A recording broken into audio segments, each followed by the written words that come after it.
Hello, and welcome to Lydia Nicole's Acting Smarter podcast.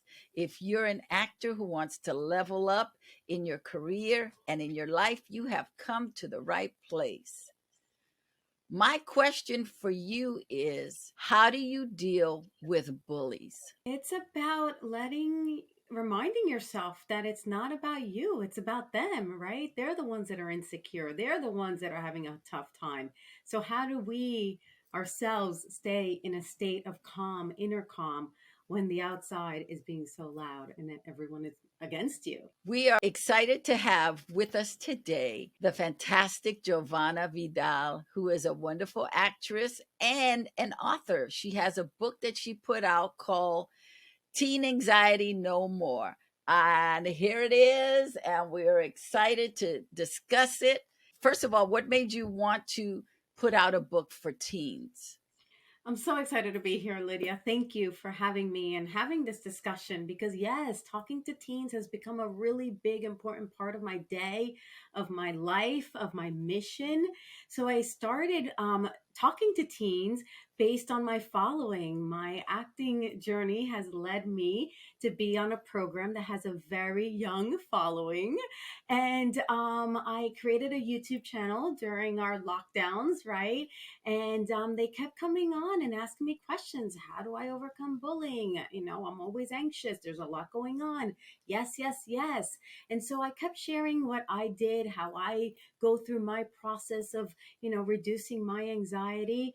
And I kept getting asked so frequently that I decided to write a book about it, kind of like a love letter, like a big sister love letter to my younglings. That is what I call them affectionately.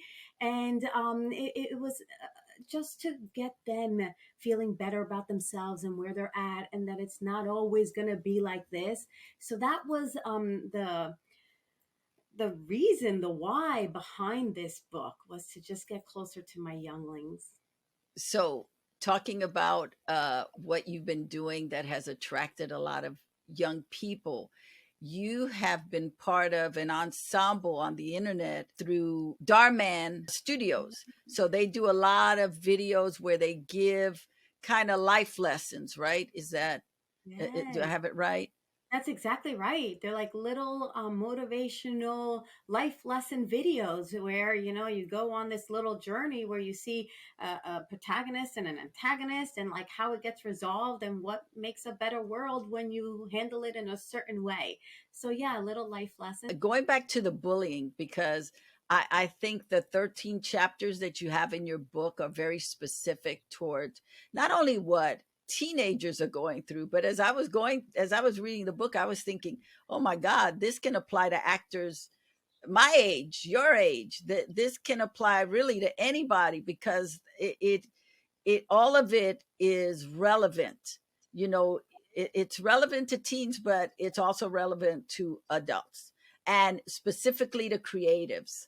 As I was going through it, I was like, oh my God, creative people suffer from being bullied, and in the bully chapter, you have a piece about tattletaling, the Yeah. tattletales. For me, as when I was a kid, you know, one of the things that I learned was telling somebody who was older than me was not tattletaling, it was protecting myself.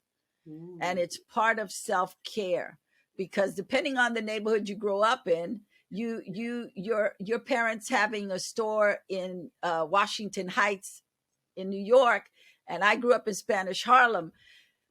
One of the things that you know it, that was very prevalent in the neighborhood was you don't tattletale, you don't tell on anybody. And that's some bullshit. I just want to say that right now. That is some BS. And we do not have that. If somebody is messing with you, you tell. You tell and tell and tell until the right person listens to you and helps you. You don't owe loyalty to anybody that's being toxic and being mean to you. you tell on them. Yes, Lydia, preach. Yes. So, so I wish no, I had because heard that when I was going through it. I didn't hear that. I didn't handle it in that way. I wish I could have handled it very differently. In hindsight, I would have listened to your words versus what I did. And that was what my book was about, was like, this is how I did it. And I wish I would have done it this way. I wish I would have had the strength and the courage and the backing and the support to have told someone. I endured it. And luckily, I say luckily in air quotes, luckily it was only 2 years because the kid moved. But imagine another 4 years in high school. Like that would have been like my whole school experience because I was too afraid to tell anybody, including my parents at the time, just because culturally, I touch on that, how, we're taught in certain cultures, like, if you come home crying, I'll give you a reason to cry. Like these things that are like, were very prevalent. Things have changed a lot now, and it's amazing to see those shifts in parenting techniques. But at the time, that's what I was raised with, right? If you get hit, I'll hit you harder to make sure you never get hit again. It's like, wait a minute, I don't want to well, get hit. my mother's philosophy was, if they hit you and you don't hit them back, I'm gonna hit you. That was So, it. Yes. You can tell the Latina so parenting here. you don't hit them, I'm gonna hit you. So for me, it was like, I'd rather hit them than have my mother hit me. So And that was the thing. I sometimes did hit back, but it didn't resolve anything. It just got worse, right? Like, because nobody was overseeing a resolution. Nobody was in my corner. It was me and him. My bully was a boy. I mean, hello. It was unfair, right off the top. But yeah, I really want teens to know that there's alternative ways to handle everything. And, it's a dialogue to be had now. and you started out saying be calm, and my philosophy is yell. If they come at you, start yelling, because people don't like, bullies will pick on you in the darkness, but they Yeah. will not pick on you in the light. And if you start yelling at them as soon as they start saying stupid stuff to you, start yelling at them, they're going to go somewhere else. They're going to go where they can find a victim. It's true. And I think, in my book, I talk about how I would laugh. It was like, I'm not going to let you tear me down and let you see me cry. And in hindsight, it was like, why would I react that way? Like, I would just laugh in his face, which would get him even angrier. And I just remember those moments where I thought, make a joke of it and maybe we can all laugh. But it was just not the right way of handling it. I don't recommend it. And yeah, yell. I mean, follow Lydia's advice. Yeah.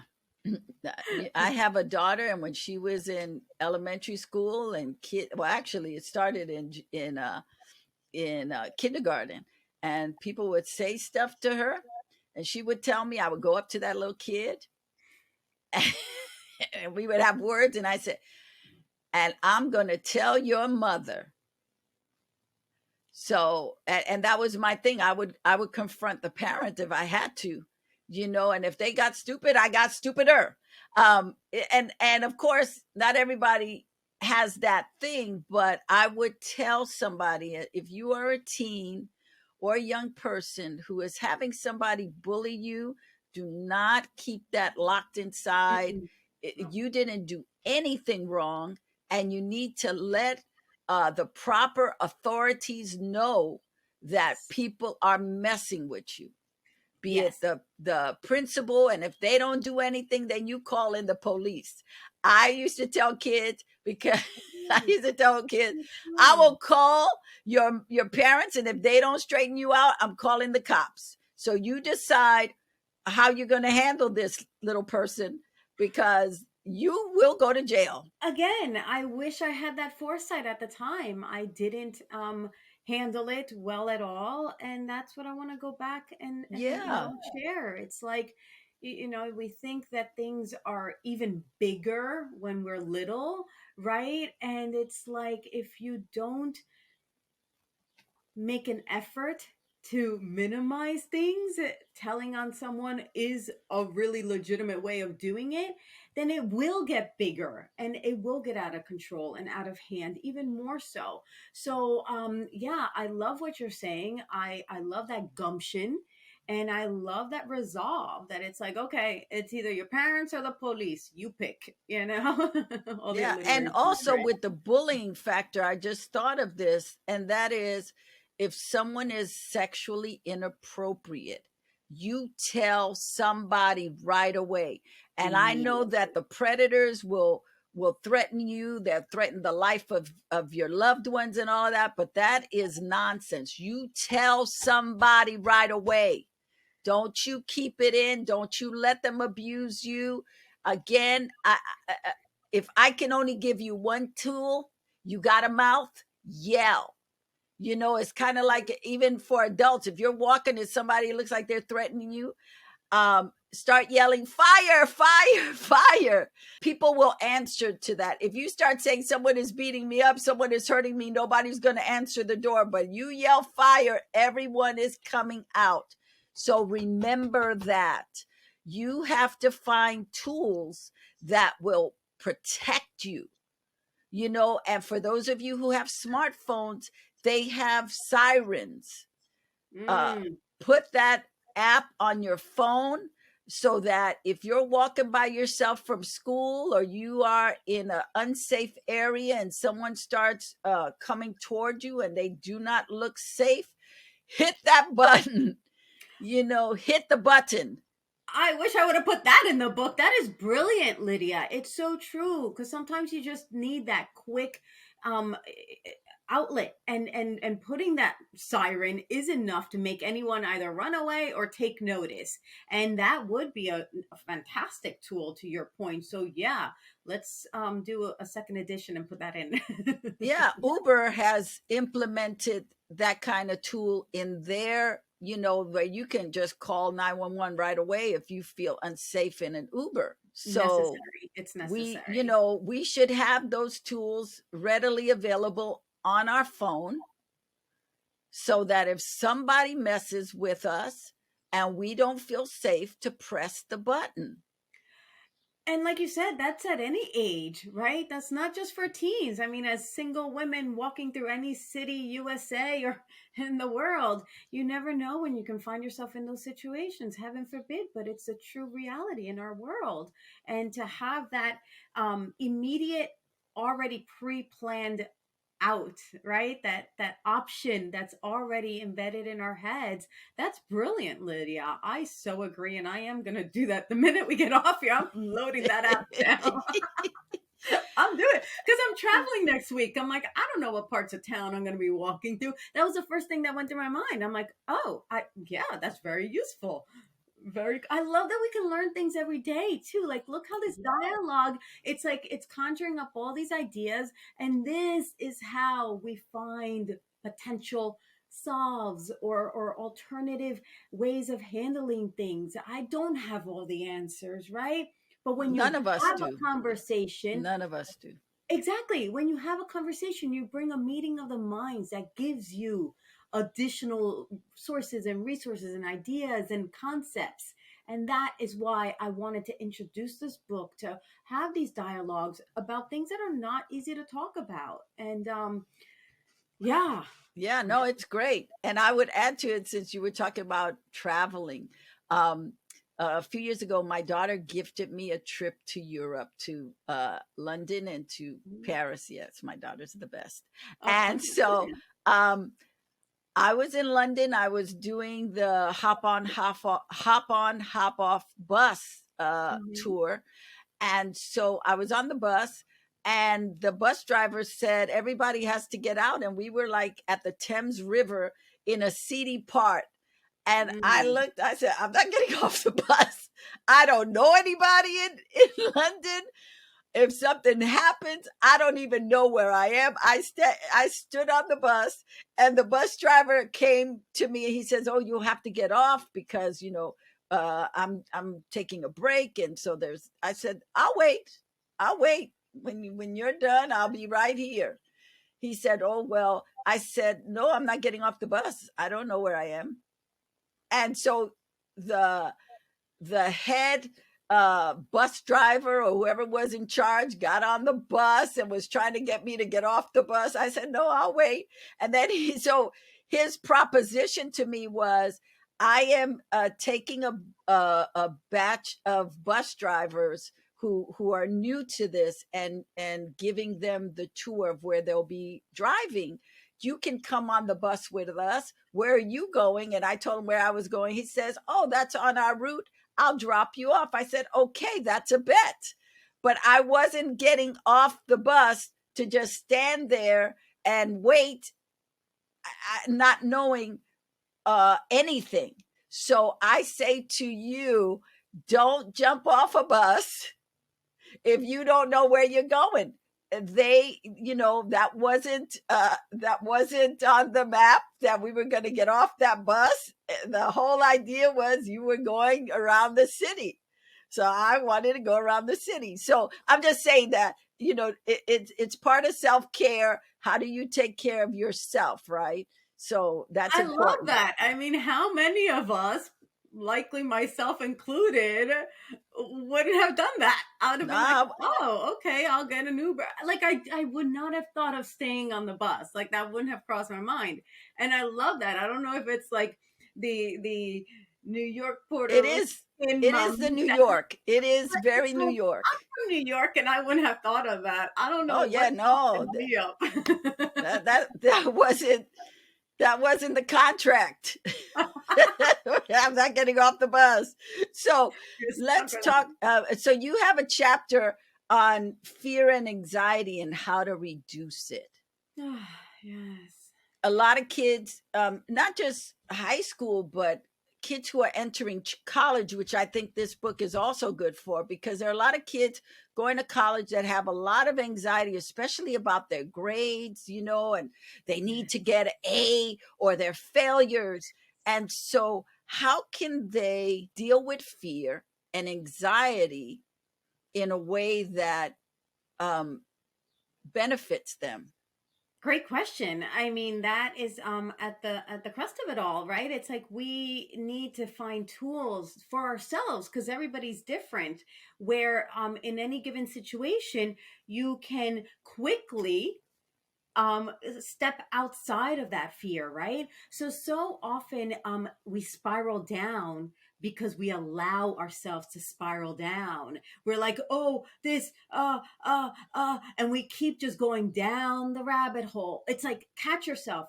Oh, okay, I'm feeling fear.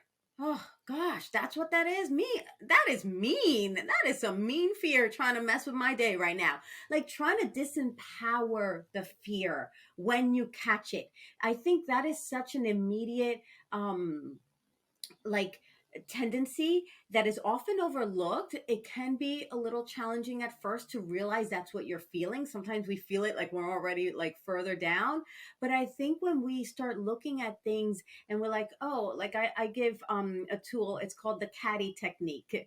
It's a little tool I developed for my younglings where if you look at like fear and anxiety as like, those little cats that are like, like they're like the ones that like hiss at you and you're like, dang, what are you doing?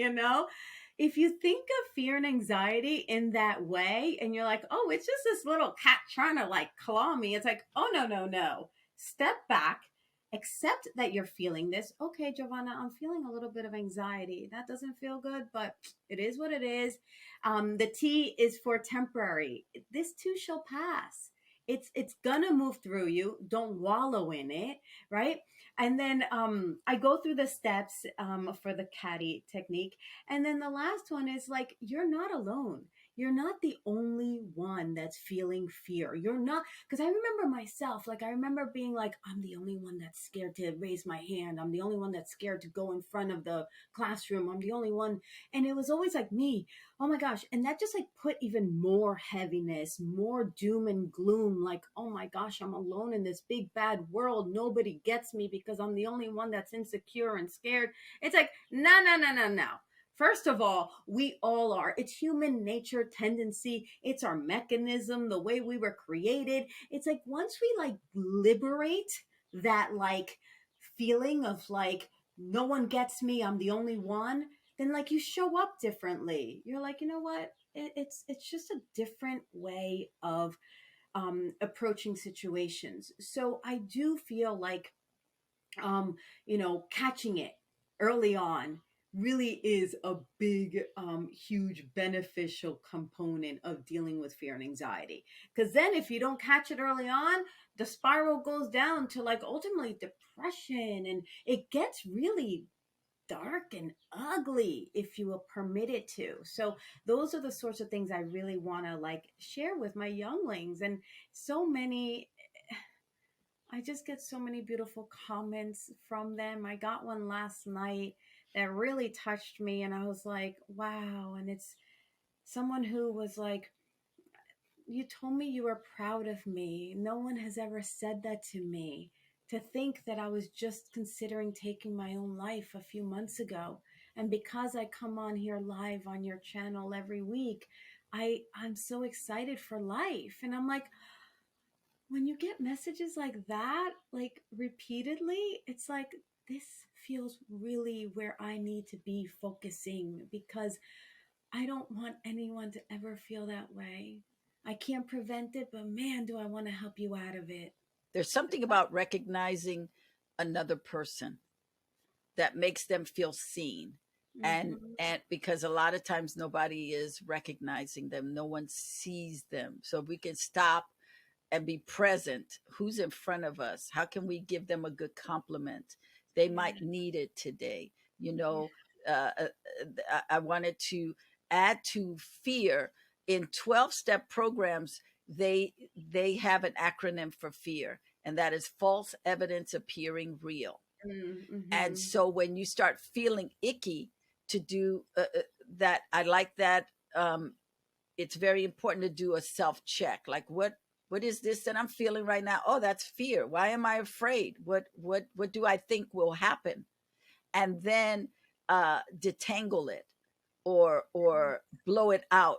That's not going to happen. Let me go. And if you really feel like you are in danger, check your surroundings. Maybe you need to leave. Maybe, and the anxiety that you may be feeling may not be real, or it may be stuff you put on yourself. Mm-hmm. It's the thing I think young people have to be taught how to deal with our mistakes, are when they fall short, when they don't measure up the way society says they're supposed to, but to pat themselves on the back and say, I showed up. I showed up today. Every day is not going to be a winning day. Every day is not going to be, the skies open up and you hear hallelujah. No. But the fact that you got up, you showed up, and you did your best, Yes. that's, you have to celebrate that. That is winning, because so many That is people winning. can't even do that, right? And you said so many important points there. And it's like, yes, remember to pat yourself in the back. Remember to celebrate yourself for all the little things, especially because it's so important that we keep reminding ourselves of the things that we're doing in the right direction. No, they're not perfect. Yes, we're going to make mistakes. That's how we learn. And you're so right. It's like there's such a negative stigma on making a mistake. It's like, oh my gosh, it's like all you're finding out is a better way of doing it. Like you're getting information, right? And so it's like all these things that we now know, but the teens still have, Yeah. time to lessen the blow of them, right? So instead of getting over it in their 30s and 40s, like so many of us have had to, it's like, well, maybe you can start nipping it in the butt earlier, right? Well, it's also having a sense of humor about yourself. Oh, I fell down. Let me get up. Okay, you got a good laugh. Ah ha ha, I'm gonna laugh too and keep going. Yeah. It's because what what gets caught up in the fear and the anxiety is shame. Yes. That has nothing to do with you, but somebody told you something, so now you took it on and you are feeling shame about it. Oh my god, I always make mistakes. Oh, for me, as a young person, I had dyslexia, so for a long time I thought I was stupid because i I would transpose letters and numbers and I couldn't get it. But I knew that I just had to work harder. No, I had not been diagnosed, but I was like, okay, I'm not the smartest one, but I'm going to work harder. And I would go and say, I need a tutor. I need somebody to help me because my goal was I wanted to go to USC. So Oh, if I wanted to go to USC, I had to get really good grades. And the yes. only way I was going to get good grades was having tutors because I couldn't do it by myself. Wow. And so I figured that out early. Not that anybody uh, taught me, but my friends were excelling, and Mm. and I was competitive. Well, if they're excelling, I gotta excel. So what do I need? What is it that I need to help me excel? I gotta get there. And so I would say to embrace mistakes. I learned this when I was working with young people in the youth prisons here in California, Wow. by a fantastic embroidery artist. And one of the kids had said, I made a mistake embroidering this. And she says, artists never make mistakes. They just find the beauty in something they had not anticipated before. Love that. If you're hung up on mistakes, go on Google and type in famous people who were told no a lot of times. So you can see everybody makes mistakes, everybody gets told no, but what are you going to do to get to the yes? What are you going to do to correct the mistake? Yes and yes. Right? It's like, you know, so often we hear things and it becomes us, right? We take ownership like if it was ours, and it's not us.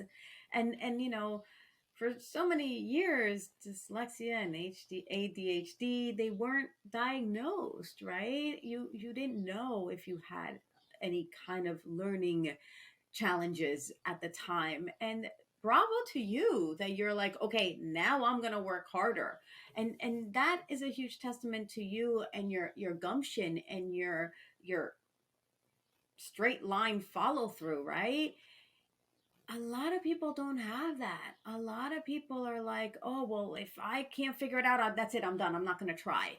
Right. And it's Well, I like, think part of it is having a reason why you have to figure it out. If you have right, a right. reason why you have to figure it out, you don't have time to have a pity party because you're almost on a clock. The time is ticking. You only have so many months to get a high score in your grade.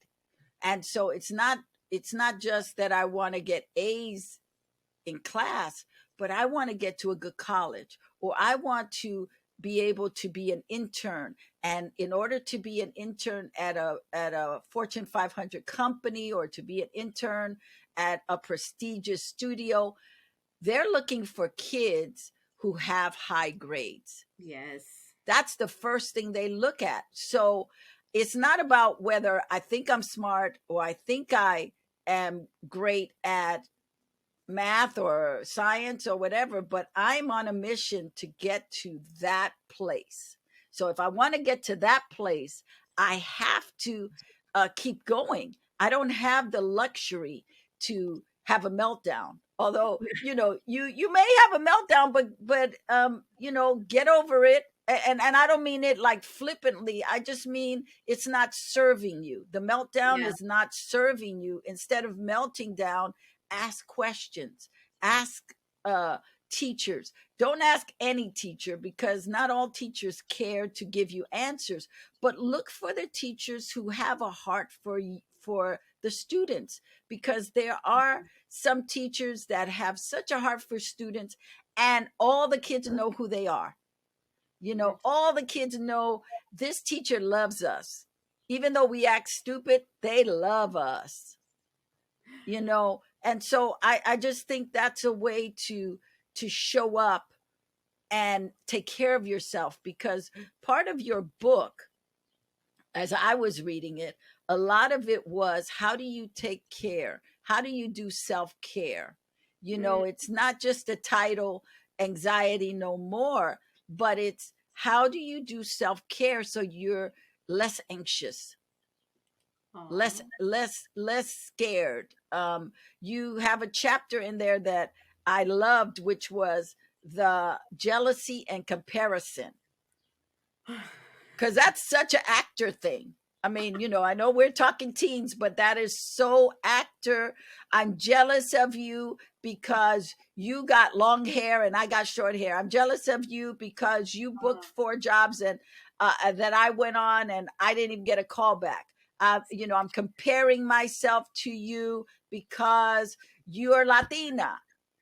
Okay, that's not a good comparison, but but we will play these games instead of Yes. uh looking at, well, Giovanna has something, her special sauce is different from my special sauce, so let me cheer her on because she's my friend. And if she does well, I'm going to do well because we're in the same circle. And the more successful she is, the more successful I'm going to be, because, first of all, she can't get every job. And when she's doing a job, they're still going to need somebody. So, hey, I'm available. But it's that thing of, instead of comparing in a negative way, because I think we can compare ourselves to each other to help us raise ourselves up. And I think that we can use jealousy to bring love in. It's like, why am I jealous? I love this girl. Why would I feel threatened by her? No, get 100 jobs, get 1,000 jobs. I'm going to be there cheering you on, because you cannot take anything away that has my name on it. Mm-hmm. And there are things that I can't do that only you can do. So why am I going to be jealous of that? Well, bringing it back to an acting standpoint, like, we are put in these situations where, it does get very competitive. We're put in waiting rooms where we're sitting right next to the other, in our case, female, who's going up for the job. And we may look very similar. We may have a very different essence, but we're put in a room sometimes with 30, 40 other actors. And we're like, okay, which one are they going to pick? Are they looking for that? Are they looking for that? Oh, is she? Ooh. And it's so interesting. What do you have to say, Lydia? I And can't wait to hear. that is the wrong focus. It is, but that is how No, this. no, but no, I understand what you're saying, but I'm Oh, saying to you that oh that yeah. is that is the wrong focus. That our job as an actor, and we weren't taught this in acting school, but this is what you have to do. Everybody's not going to get the job. There's only one job, one part available for the job. But your job as an actor is to go in there and do the best job you can. So if you don't book that job, they're going to remember you and bring you in for the next job. And um, to know without a shadow of doubt, when you read the material, this has my name on it.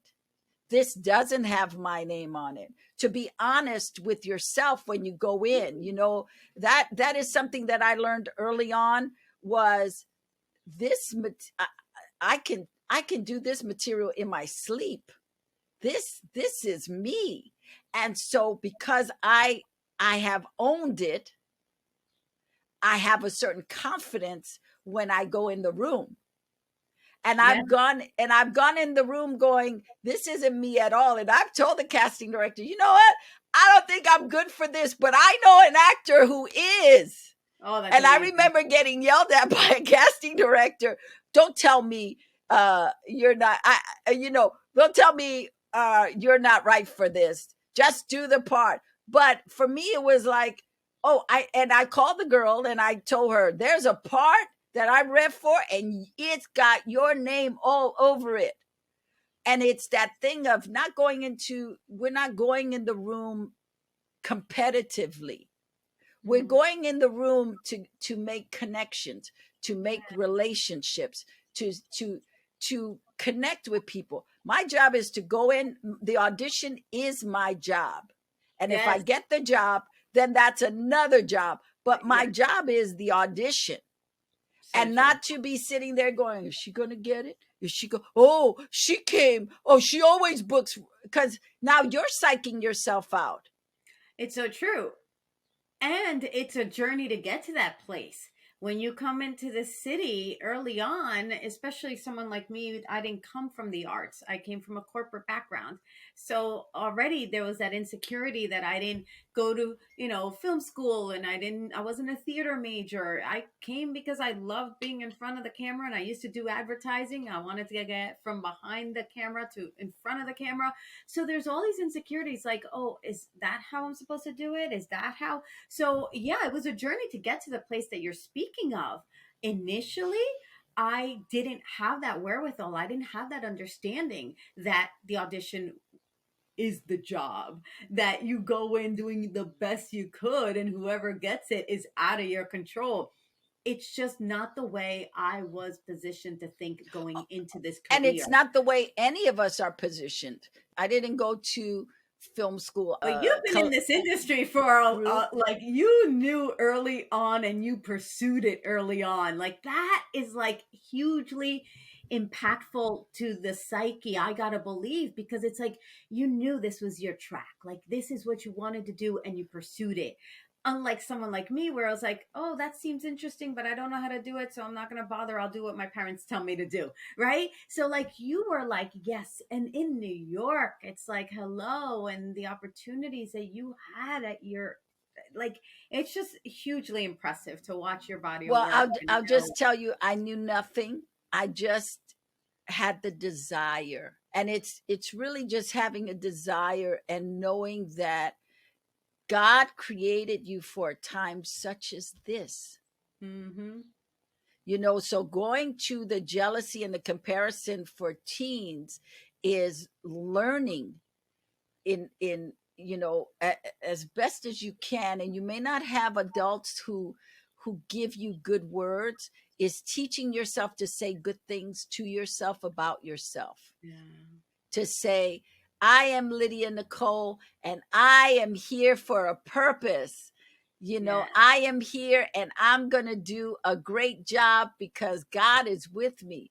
I am a learning student. I am all about learning. Every time I learn, I win. Whatever the Ooh. affirmation is that you give Yeah. yourself, I love learning. I love meeting people. I love doing so. If you're insecure, what positive words can you give yourself so that you change Mhm. your mindset? Because it's Yeah. a mindset. if So if, true. if we take on the labels that people put on us, then we get stuck and Yes. paralyzed. So And true. so it's learning now as teenagers and even as adults to go, you know what? I would say, do this exercise. Write every label that people have put on you. Write them all down. Look at them and then write next to them, write every opposite label. Yeah. So if someone said you were stupid, you say, I am resourceful. If someone said you're ugly, you say, I look like $1,000,000. If someone says you are a welfare baby, you say, I am blessed and highly favored. Whatever you feel is the opposite of that you can start owning, because Yeah. you have to own it. People can say stuff about you. As a kid, people said all kind of stuff about me. And that's why kids are so important to me too, is that because I was that kid that people tried to bully. I was that kid that the neighborhood laughed at. I was that kid who would get called out because I didn't come from the right side of the tracks. I didn't care. And I Yep. know there are kids that do care. And so I say, if you care, switch it. Switch it. How can you walk not being jealous of your friend or your sister or your brother or your cousin or this person or that person, or you see them all getting pampered and everybody's treating them like the $1 million baby? How can you start treating yourself like the $1 million baby? So true. Because when you grow up, you're going to have to figure it out. So right now is a good place to start figuring it out. And what you young people have available to you that we did not is you have YouTube. You have the internet. You can watch great motivational videos and feed on them. You know, Gary Vee and Oprah and Mel Robbins and Evan Carmichael and Anthony Robbins. I mean, the list goes on and on and on, And on, where yeah. you can really start feeding yourself and keeping a little notebook and writing good things about yourself to yourself. So when you start getting depressed, or you start feeling down, or you start feeling like you don't matter, that you can be reminded by Mm, those words that you wrote down how powerful you are. so You true. were created for a time such as this. You are not garbage. You are not, I love saying this to people. God does not make cubic zirconians. That's man made. God only makes diamonds, and That's awesome. diamonds are only created by pressure, Yeah.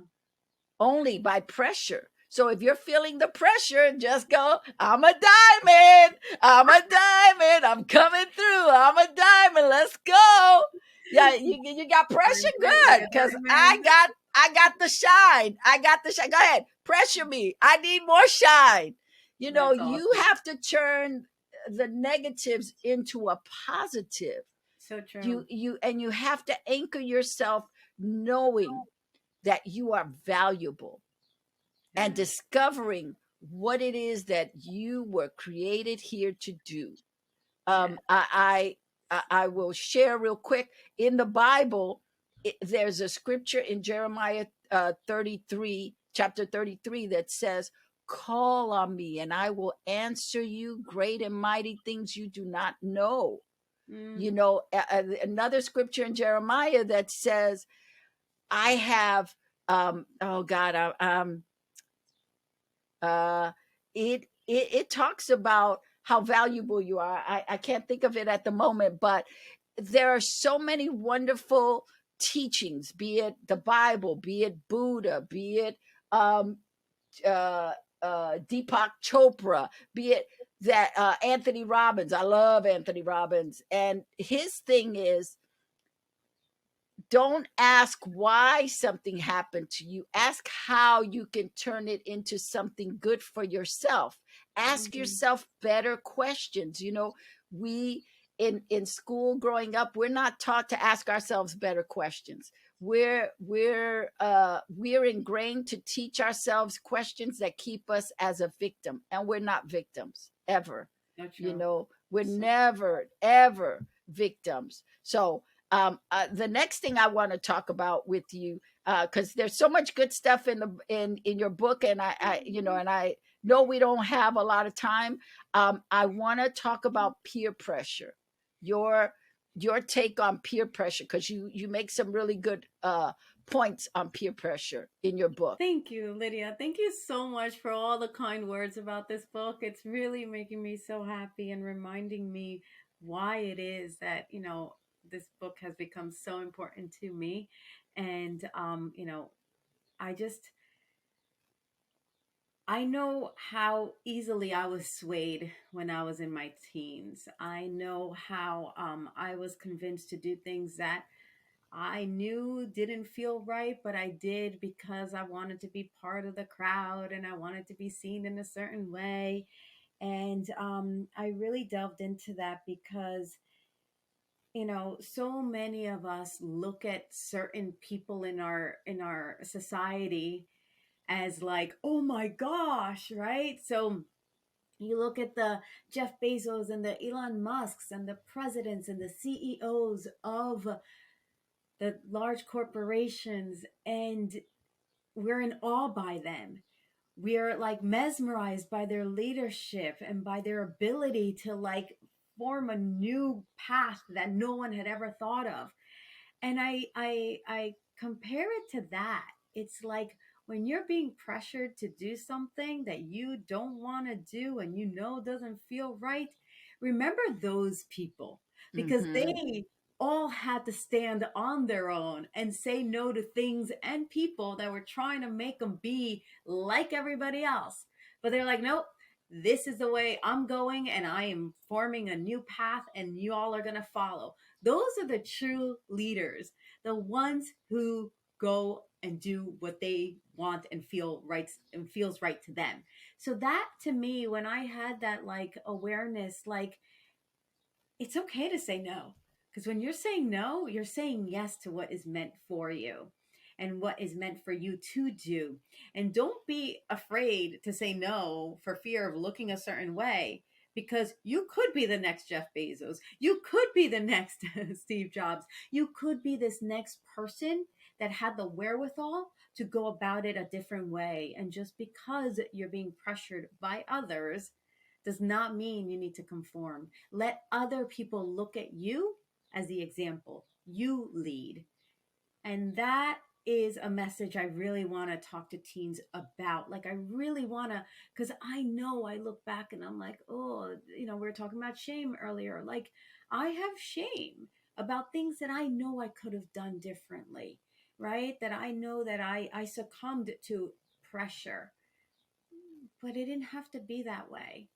And so that is the purpose of that chapter, because you go into schools and certain circles, and even when you get to college, sororities and fraternities, and like there's a lot of peer pressure. And I'm trying to give you tools on how to handle those situations. And if you have a predisposed list of things that are like absolute no's, it's easier for you to say no in the moment. Your No, I non am not going to your smoke a non-negotiables. You're What are your non-negotiable. boundaries? What are your boundaries? Have them preset already Mm-hmm. so that in the moment you don't have to think about it. You're like, nope, that's a no for me. Thank you very much. Peace out. I'm out. You guys do what you got to do. I'm going to go do something else by myself, for myself, if that's what I need. I guarantee you say no, other teens will follow you. I will add to that, don't be afraid to be by yourself, Right? because Seriously. part of peer pressure is you don't want to be by yourself. So you may not like what they're doing, but it's better than being by yourself. And I would say to you, there are a lot of kids that are incarcerated because of peer pressure. And I know because I worked with teens for 11 years in the California Youth Authority. And I would say 80% of the kids that I dealt with back then were in there not because they committed the crime, but they were with the people who committed the crime. Yeah, And they got set up to take the fall for the crime. And those kids that committed the crime turn on them, and they're they didn't do the time, these kids did the time. So I would encourage you to start liking being by yourself. If you're with people who don't mean you good and they have you do things that put you in danger, step off, step away from them. absolutely. Find something else. I would encourage you to find adults who would seed into you a skill set that maybe you could go after school and do an hour's work with them, like offer, hey, can I clean your store and learn about what it's like to own a store, see what are the duties of being in a store, like offer your services. Yeah. um, as a teen, start offering your services. Maybe you could work at a dental office, just filing stuff. If you have a little bit of a skill, if you're good at social media, offer some small business to help them with their social media. So instead of hanging out with the kids who aren't about anything, start thinking about your future. where does the future you want to be in Yes. after school? So if you're thinking that way, you have less problems with peer pressure. And I Yes. was, while you were talking, I was looking up the scripture that I wanted to share. In Jeremiah 29:11, it says, "For I know the plans I have for you, declares the Lord, plans to prosper you and not harm you, plans to give you a hope and a future." So I just want to say, if you don't believe in God, it's okay. But I want to say that God created you, and He created you with plans for you to prosper and have an excellent future. It doesn't mean you won't have trials and tribulations. It doesn't mean you won't have hard days, but it does mean that He has created a path for you of success. And if you do the work, and if you follow through, and if you learn how to discipline yourself so you don't get caught up in peer pressure or in jealousy or comparisons, but keep your eyes focused on where you want to go, you are going to do amazing, because that's the promise that God gave you to you. Whether you know him or not, he gave you that plan. He said, I love you so much. And even if nobody else tells you, I love you because I made you, and I don't make cubic zirconians. That is made by man. I only make diamonds, and you are a diamond. So it is important for us to know who we are, because I always hear young kids talking about, well, I don't know what I'm supposed to do with my life. I don't. If you just start looking at what you gravitate to, what you like, you will be able to discover what you are supposed to be doing. Just focus on, what is it that I like? I don't like math, but I love English. I don't like reading, but I love talking. I don't like, I don't like being around people, but I am a great researcher. I love going to the library, and I love looking things up. I love getting on the internet. I love YouTube. I love, as kids, who we are is already developing. Who we are is already showing up. And sometimes, if you just listen to the negative things people say, like when I was a kid, I used to get called nosy because I was curious. And so I said, yes, I am nosy because I want to know what is going on. Well, as an actor, that is a valuable skill set. Amazing. And so it's taking what people say about you, or you talk too much. Well, people who are sportscasters, newscasters, speakers, they talk a lot. So it is that. It is looking at, what negative things did somebody say about me? Can I turn that into a positive? Did Yes. they recognize something about me but didn't quite get that that was a good thing? And because they were taught, you talk too much, they were, somebody told that to them, so they're telling that to you. Or, when I was a kid, I loved telling stories, so I would get called a liar because I would create a big story. And all of it was part of being an actor. All of it was part of Perfect. being a creative. Yes. So I say to you, write down all the labels people say about you, going back to that exercise I told you earlier, so that you can start discovering who you really are. Because sometimes people don't realize they put a label on you, but if you look at that label really well, it's going to tell you something else about yourself. I love that. I love that. And it also diminishes some of the pressure, different kind of pressure, but equally as prevailing is that pressure we put on ourselves, or the pressure that, perhaps parents put on their teens on like what they're gonna do coming out of school. It's like, be open to those things, right? You don't have to have it figured out when you're 13, 14, 15, 16, 17, 18, even in your 20s. Like, you can always make shifts and pivot and change the course.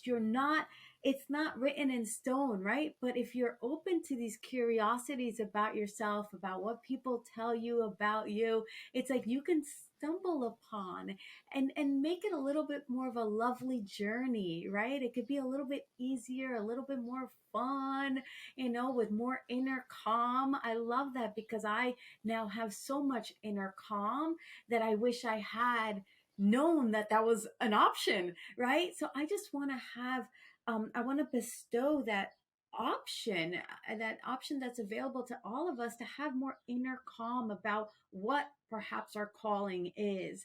And just because it hasn't shown up today or yesterday, or other people know they want to be a doctor and you're like, no, I don't know what I want to do, it's okay. You're going to figure it out. It's all figure outable, and you're going to find your why. You're going to find what makes you happy. But you're not going to find it if you're like, oh, why can't this suck? It's like, no, you're not letting anything in. It's like, let that go and have more fun in life. You're only a teen for a very short amount of time in the grand scheme of things. Enjoy that time. You don't have to have the answers that I think society puts on you to think you need to have coming out of high school. It boggles my mind how stressed I was thinking about, my 15-year goal. Like, yeah, it's amazing if you know, but if you don't know, it doesn't make you any less than, right?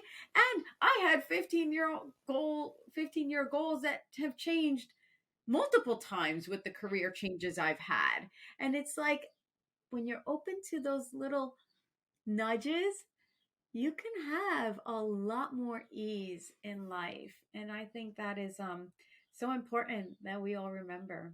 And that's the beauty of growing, is that you can shift Yes. paths. You know, Yes. you can start, oh, I want to be a doctor, and you start the first year, you get to college and you're taking courses, and you discover, I don't like this. I thought I did.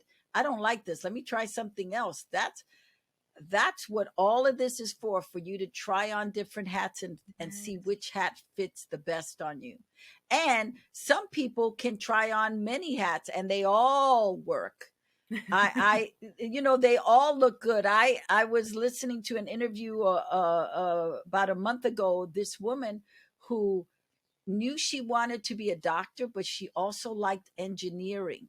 So in the summertime, her courses, she would load up her courses with engineering classes. Wow. So she graduated with a degree for medicine, but she also got a degree, a double degree for engineering, because Wow. she enjoyed both. And so, uh, you know, it's going with what speaks to you. It's what speaks to you. Oh, I like this and I like this too. I like cooking, but I also like sewing. So maybe I'll have a restaurant where we have sewing classes on the side. Whatever it is, it's whatever you want it to be. There are no restrictions. Only you put the restrictions on yourself. Steve Jobs, great example of someone who created something out of nothing. He says, I want to marry a, a, a, a phone with music and with a camera. I want to put all these things together. And before him, nobody had thought of something like that. And he changed the world with his Literally. different thinking, because he had a vision. And he left college. he didn't Yes. he didn't get to finish college. I mean, and uh there are a lot of famous people who didn't get to finish college. They had a different course. And then there are a lot of famous people who did finish college and did go that route. There's not one way to do it, but I love the idea of try, it's that thing of Yes. just trying stuff and seeing what fits for you. What does it, how does it work for you? So that there's, I recommend to everybody to get this Oh. book. And I recommend it to adults too. You don't have to be a teen to get this book. So I, you know, I just think it's important. As many tools as we can have to help us be better persons, I think we should have it. So I love that you have a heart for teens. I love that you do is it Fridays? Yeah, my Friday lives. Friday lives. And where can we go for Friday lives? Most Fridays, depending on my filming schedule, 2 p.m. Pacific Standard Time on my YouTube channel, which is now titled Your Journey with Giovanna Vidal. And that's where we get together and, the younglings ask me their questions, ask for advice. And at minute 22, I have it sectioned off in case you miss it. You can fast forward and go straight to minute 22 is where I give my lesson of the week, what I learned that I want them to take away for the week and that they can, incorporate into their next week. So that's That at is minute 22. beautiful. Oh, And thank where you. can we buy the book? Where, where, where, Ah, where can we buy the book? oh, thank you so much, Lydia. It's on Amazon. It's a number one bestseller on Amazon. So you can go there and get it. And I'm excited for the things that are coming out as a result of this book. So, yeah, there's definitely a lot of things in the works that I'm really excited that will be companions to this book. And I love that you said that, even for adults, like I've spoken to mothers who have read the book with their even tween. Um, and it's just so gratifying to be perhaps um, helping in uniting that conversation, and opening that dialogue between parents and teens and being that kind of like, I okay, think I it's good see for what for junior high schoolers just as much as it is really, for high school. Well, we all deal with bullying. We all yeah, deal with jealousy. We all deal with peer pressure. We all deal with anxiety of some sort. We all deal with fear, right? Little yeah, kids have fears. Oh, don't turn the light off. yeah, Don't turn it yeah, off. So I think if a parent starts to read sections of this book to their junior high schoolers, even their elementary school kids, you're planting seeds. You're putting stuff in them to help them navigate the world differently. You know, where we are today is we are a smarter society as far as technology. We have more things available. Parents are more, most of them are more in tune to their children. So this is a lovely gift to give to a parent. If you know a parent who may need a little extra, maybe a single parent, and maybe you as a family member or a friend could buy the book and you share it with the kids. So it's not just, it takes a village. It takes a village, like Hillary Clinton would say. It takes a village to raise a community up. It's not one person. You may be a parent, but the teachers are helping to raise your children. The churches are helping to raise your children. The synagogues are helping to raise your children.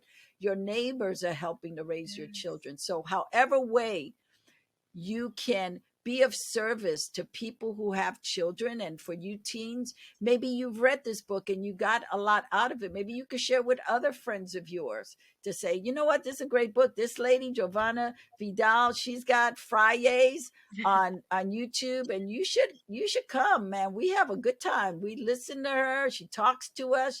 She really gets us. She recognizes us. When she comes on, she's always greeting us first, asking us how we're doing. All of that is important, and all of that can be spread out and help other people. So I not only commend you, but I cheer you on, because it is wonderful. It is, if we all did something like this, the world would be better. If we all share that type of love, that is like, I know I'm on my path, but as I go on my path, let me help you on your path. You giving a Friday afternoon to young people is glorious. It's beautiful. It's such a gift. It's like you are a good example of an artist who is using her talent for good. So you have to keep going. You have to keep going. You started a little revolution, and now you got to keep going. you know it's it's bigger than you. Again, I would say to you, God created you for a time such as this. Lydia, That you've he's gotten me. got Like, thank he's you. got plans for you. He's got plans for you, girl. And they go beyond the Darman videos. It's like that was the catalyst that kicks stuff off. But he's got plans for you. Just remember that he's got plans for you, girl. Oh my, So Lydia, your words have touched me so deeply today. I'm so grateful for them and to you. Just hearing it, it's so beautiful. Your words are just divinely timed and perfect, and I'm grateful to you and to be here with you and to be on the receiving end of your words is just really a gift. So thank you for gifting me that today. thank you. I get it too. I get the blessing too. Oh So my gosh. it's a double portion that's going out. So Ooh! it is good. It is good.